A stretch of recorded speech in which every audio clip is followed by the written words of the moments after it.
दोस्तों हाजिर आई खो रिपोर्ट लेके चैनल रितेश लखिया अनप्लग्ड की मेरी आज की रिपोर्ट रहेगी हिंदी में। आज इस रिपोर्ट में मैं बात करूंगा अब से कुछ घंटे पहले कनाडा के मिसिसागा इलाके में हुई उस हत्या, उस कत्लकांड के बारे में जिसमें हरजीत सिंह ढड्डा नाम के एक कारोबारी को दिन दहाड़े गोलियां मारकर कत्ल कर दिया गया है।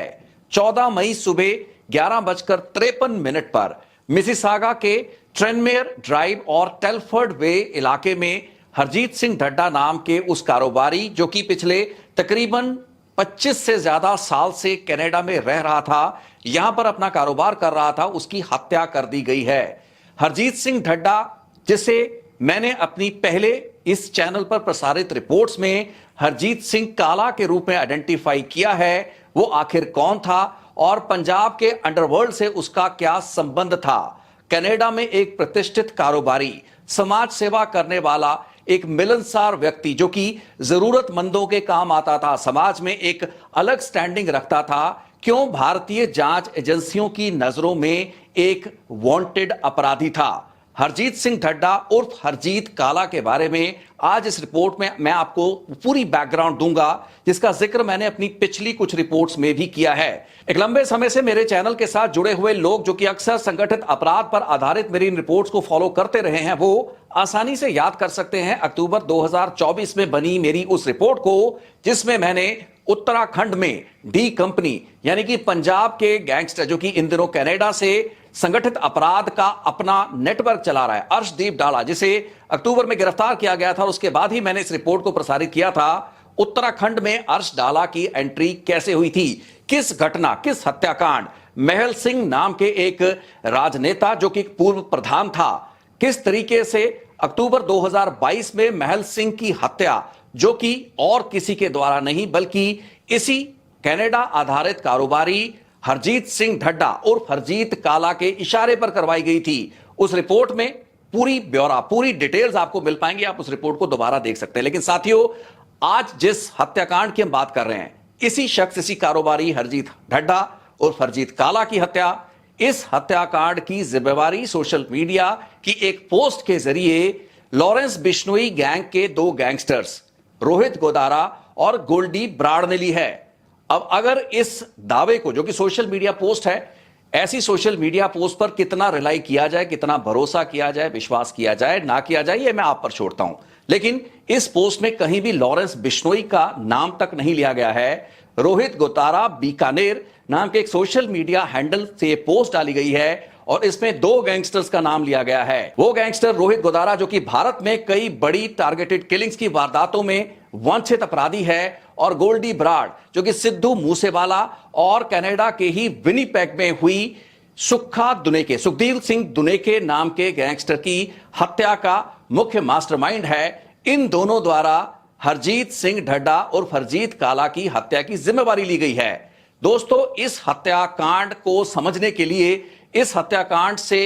जुड़े हुए उत्तराखंड के कनेक्शन को समझना बहुत ही जरूरी है और आज की इस रिपोर्ट में हम यही समझने का प्रयास करेंगे। मैं इस चीज को बखूबी समझ सकता हूं कि वो लोग जो कि कनाडा या नॉर्थ अमेरिका में बैठकर मेरी इस रिपोर्ट को देख रहे हैं, मिसिसागा, ग्रेटर टोरंटो इलाके के रहने वाले वो लोग जो कि हरजीत सिंह ढड्डा को एक बहुत ही अलग रोशनी और एक अलग व्यक्ति और शख्सियत के रूप में जानते थे, उन्हें आज की इस रिपोर्ट में कुछ ऐसे तथ्य मिल सकते हैं जो कि शायद उन्हें अच्छे ना लगे, लेकिन यही तथ्य सत्य भी हैं और वास्तविकता भी है। ट्रेनमेयर ड्राइव और टेलफर्ड वे इलाके में दिन दहाड़े दर्जनों गोलियां चलाकर कत्ल किए गए हरजीत सिंह काला की हत्या की जिम्मेवारी के जो दावे किए गए हैं, मैं उनकी प्रामाणिकता के बारे में आज की अपनी इस रिपोर्ट में कुछ नहीं कहूंगा, क्योंकि ये इन्वेस्टिगेटर्स का काम है। जीटीए इलाके की संबंधित पुलिस, चाहे वो प्रोविंशियल पुलिस हो या इस केस में मिसिसागा की जो भी पुलिस अथॉरिटी है, वो इस मामले की पड़ताल करेगी, जांच करेगी। इस सोशल मीडिया पोस्ट के दावों में क्या दम है, नहीं है, उसको अपने स्तर पर एग्जामिन किया जाएगा। लेकिन अगर हम इस सोशल मीडिया पोस्ट के दावे को थोड़ी सी भी वेटेज दें तो साल 2022 से शुरू होकर 4 बड़ी टारगेटेड किलिंग्स का आंकड़ा पूरा हुआ है। बीते दिन 2022 में जुलाई में रिपुदमन मलिक को सरी में कत्ल किया गया। जून 2023 में हरदीप सिंह निज्जर की सरी में हत्या की गई। सितंबर 2024 में सुखदेव सिंह सुखा दुनेके जो कि गैंगस्टर था, उसे विनीपेग में मारा गया। और मई 2025 जब हरजीत ढड्डा उर्फ काला की हत्या की गई है। तो सबसे पहले समझते हैं कि हरजीत सिंह काला का पंजाब के अंडरवर्ल्ड संगठित अपराध जगत से अगर कोई रिश्ता था तो वो रिश्ता क्या था। हरजीत सिंह काला उत्तराखंड के बासपुर इलाके के गुलजारपुर गांव का रहने वाला है, जहां पर कि उसका एक्सटेंडेड परिवार रहता रहा है। हरजीत काला और उसका छोटा भाई, इन दोनों में संपत्ति जायदाद को लेकर विवाद पिछले कई सालों से चला आ रहा है। इसका कारण वो क्रैशर और कुछ ऐसी संपत्तियां हैं जिनके बंटवारे को लेकर दोनों भाइयों में एक विवाद रहा। लेकिन कुछ साल पहले जब यह विवाद शुरू नहीं हुआ था, लगभग 7 या 8 साल पहले, तब माना जाता है कि इस बासपुर इलाके में हरजीत काला के संपत्तियों और जायदादों को गैंगस्टर और क्रिमिनल्स ठहरों के रूप में इस्तेमाल करते रहे। अब इस वक्त तक पिछले तकरीबन 2 दशकों से कनाडा में मिसिसागा में अपना कारोबार कर रहा, एक अच्छा जीवन व्यतीत कर रहा हरजीत सिंह ढड्डा उर्फ हरजीत काला दुनिया की नजरों में ठीक है, लेकिन पंजाब में कुछ ऐसे आपराधिक किरदारों और तत्वों के साथ उसके संपर्क बनते हैं, जिसके बाद पंजाब में कई बड़ी छोटी वारदातों के बाद जब गैंगस्टर भागे, उन्हें पनाहों की जरूरत पड़ी, उन्हें छुपने के लिए ठिकानों की जरूरत पड़ी, तो बासपुर, रुद्रपुर, काशीपुर, उधम सिंह नगर, उत्तराखंड के तराई इलाके के गांव में उन्हें ठहरे मिलने लगी, उन्हें पनाहें मिलने लगी। और बहुत से ऐसे मौके भी रहे जब ऐसे कुछ गैंगस्टर इन्हीं जगहों पर जाते रहे। लेकिन इस पूरे घटनाक्रम यानी कि इस विवाद की शुरुआत हरजीत काला और उसके छोटे भाई के बीच संपत्ति जायदाद के बंटवारे को लेकर होती है और दोनों में तलखी रही। अब यहां पर इस स्टेज पर हरजीत काला के भाई के साथ आ खड़ा हुआ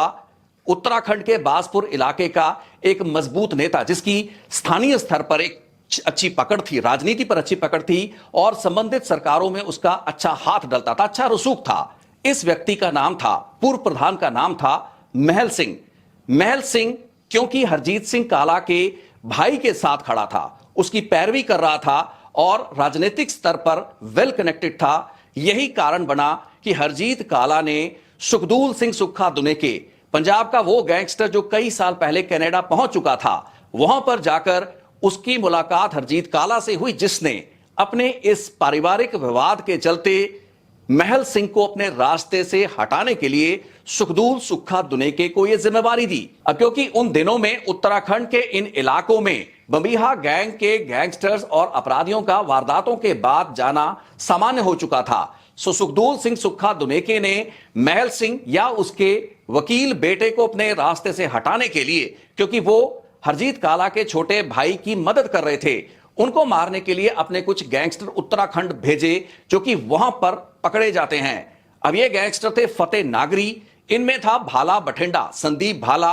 अमना उबा और एक और गैंगस्टर। 4 इन गैंगस्टर्स की गिरफ्तारी होती है और इनसे जब पूछताछ की जाती है, उसमें यह लिंक पहली बार सामने आता है कि इनको सुक्खा दुनेके ने उत्तराखंड भेजा था। लेकिन गैंगस्टर्स के इस मॉड्यूल का उत्तराखंड में किसी बड़ी वारदात से पहले पकड़ा जाना भी उस टारगेटेड किलिंग को नहीं रोक पाया जो कि कनाडा से बैठकर हरजीत काला करवाना चाहता था, यानी कि महल सिंह या उसके बेटे की हत्या। इस घटना यानी कि इन गैंगस्टर्स की गिरफ्तारी के कई महीने बाद दोबारा हरजीत काला ने सुखदूल सिंह सुक्खा दुनेके, जो कि कनाडा में हरजीत काला के साथ ज्यादा मिलजुल रहा था, संभव थे पॉसिबली कुछ ऐसी गतिविधियों में सुक्खा दुनेके इन्वॉल्व था, और उन गतिविधियों में जब कभी भी सुक्खा दुनेके पर आफत आई, वो कनाडा में पकड़ा गया तो उसकी मदद हरजीत काला ने की। सुक्खा दुनेके को दोबारा हरजीत काला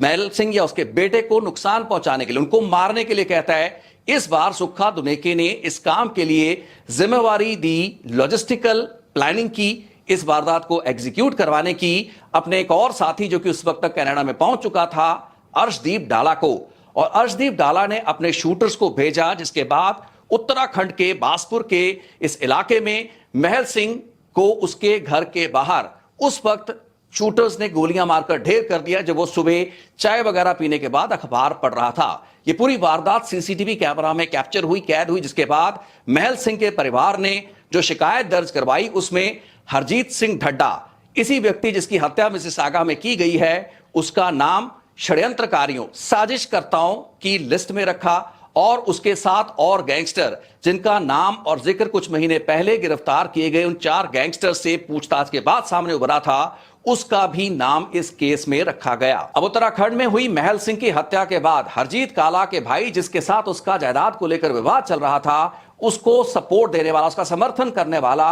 एक मजबूत साथी मारा जा चुका था। इस वारदात के कुछ ही हफ्तों के भीतर भीतर इन शूटर्स को गिरफ्तार कर लिया गया। पंजाब के मोहाली से इन शूटर्स, जिसमें मनप्रीत चूची शामिल था, साधु सिंह शामिल था और अन्य शूटर्स को गिरफ्तार किया गया। उनसे पूछताछ के बाद अर्श डाला, सुक्खा दुनेके, ये पूरा का पूरा क्रिमिनल सिंडिकेट जो कि कनाडा से बैठकर काम कर रहा था, इसकी भूमिका सामने आई। साथ ही उत्तराखंड में हुए महल सिंह हत्याकांड, जिसमें काला का नाम प्रमुखता के साथ उभरा, गैंगस्टर्स के साथ उसे इस केस में न सिर्फ नामजद किया गया बल्कि इन केसेस को बहुत ही हायर लेवल की इन्वेस्टिगेशन एजेंसीज ने अपने हाथों में लिया। एनआईए ने इस मामले की जांच खुद की। इस हत्याकांड मामले के बाद हरजीत काला के गांव में उसके घर, जो कि उसकी हिस्से की संपत्ति थी, उसमें प्रशासन की मदद से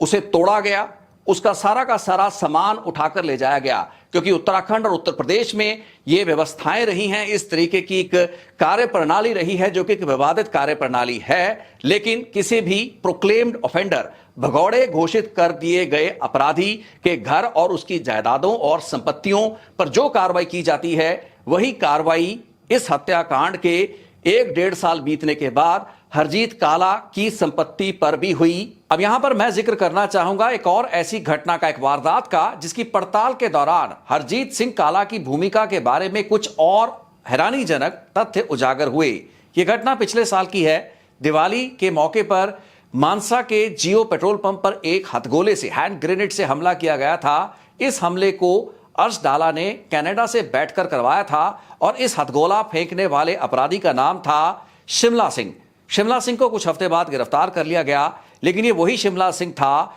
जो कि महल सिंह की साल 2022 में हुई हत्या कांड के बाद उत्तराखंड लगातार आ जा रहा था। उन सालों में भी काउंटर इंटेलिजेंस पंजाब ने शिमला सिंह को गिरफ्तार किया था और अर्शदीप डाला के इशारे पर चल रहे इस क्रिमिनल मॉड्यूल के बारे में तथ्य जाहिर हुए थे। लेकिन इस बार मानसा के जियो पेट्रोल पंप पर हुए हैंड ग्रेनेड हमले के बाद जब दोबारा शिमला सिंह को गिरफ्तार किया गया और उससे पूछताछ की गई, उस पूछताछ में यह तथ्य उजागर हुए कि अर्श डाला से वो इस बार यानी कि साल 2024 में पहली बार संपर्क में, वास्तविकता में आया था। 2022 के उन महीनों के दौरान जब उत्तराखंड में उसका आना जाना था, एक और वारदात, एक टारगेटेड किलिंग जो कि उत्तराखंड में उसके और उसके साथियों द्वारा करवाई जानी थी, जिसी कारण वो उत्तराखंड गया था और उससे पहले गिरफ्तार कर लिया गया था। उस वारदात के समय, उन दिनों जिस व्यक्ति से वो बात कर रहा था, असल में वो अर्श डाला नहीं था। तो सवाल यह खड़ा हुआ कि फिर वो किस व्यक्ति से बात कर रहा था।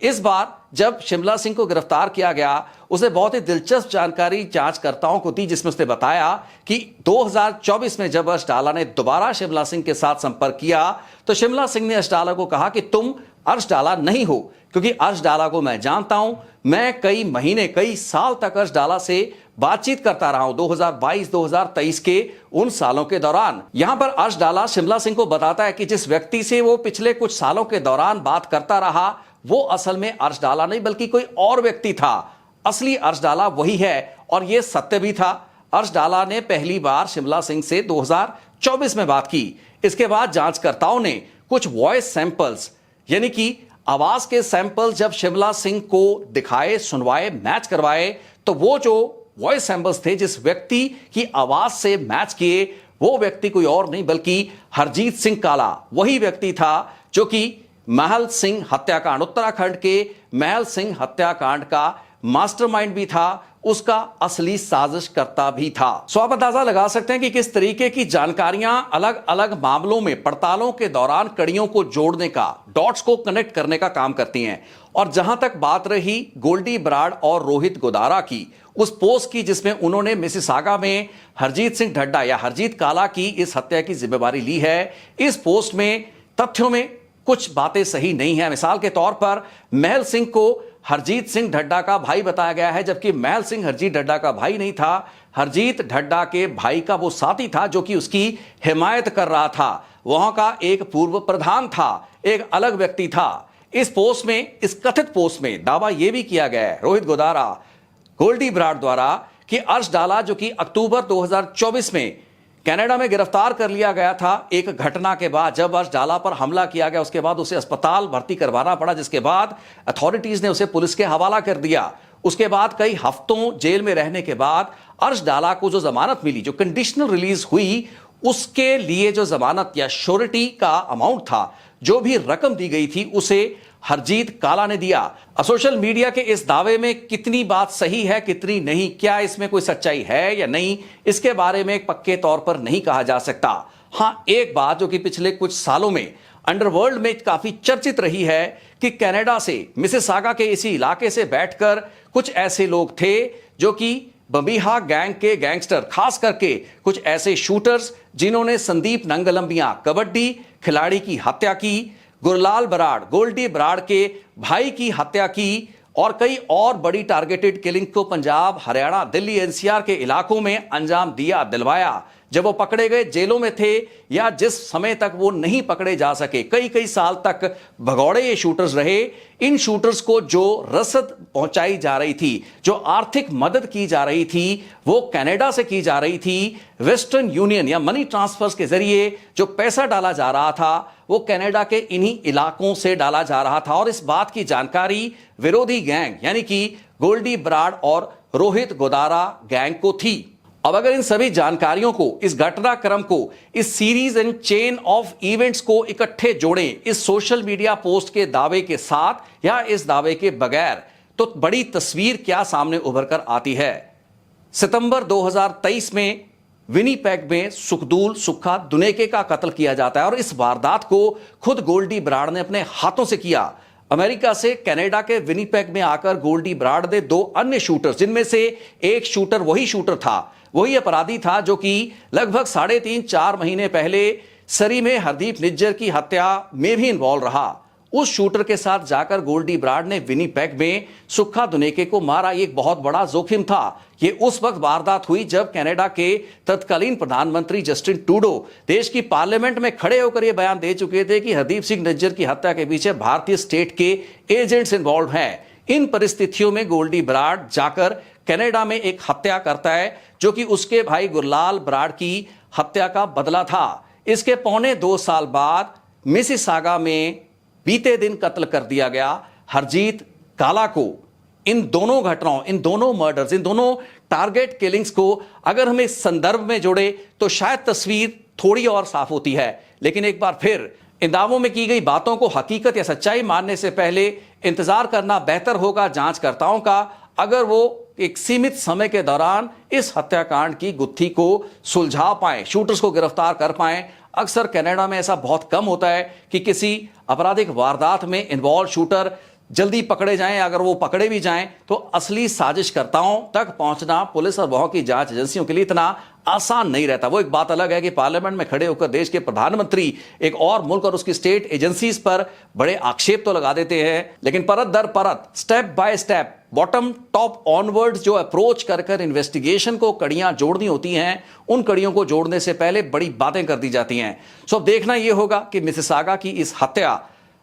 इस वारदात में क्या और खुलासे रहेंगे। आने वाले दिनों में कोई और जानकारी या कोई महत्वपूर्ण जानकारी इस गैंग के इन दावों की परख भी हम करेंगे, और नजर इस पर भी रहेगी कि हरजीत काला की इस हत्या के पीछे क्या कोई गैंग वॉर थी या इसके पीछे कुछ और ऐसे फैक्टर्स जो कि आज की इस रिपोर्ट में जो भी तथ्य मैंने आपसे साझे किए हैं उसमें मैं कवर नहीं कर पाया, क्योंकि बहुत सी ऐसी और थ्योरीज भी हैं जिन पर काम किया जा सकता है। लेकिन फिलहाल आज की इस रिपोर्ट में मैं इन्हीं बातों के साथ आपसे इजाजत लेना चाहूंगा, और चाहूंगा कि आपके पास कोई जानकारी हो या आपकी कुछ समझ हो इस विषय के बारे में तो जरूर साझा करें। जल्द एक और रिपोर्ट लेकर फिर होगी मुलाकात, और इस केस पर, इस हत्याकांड पर भी नजर लगातार बनी रहेगी। बहुत बहुत शुक्रिया इस रिपोर्ट को समय देने के लिए।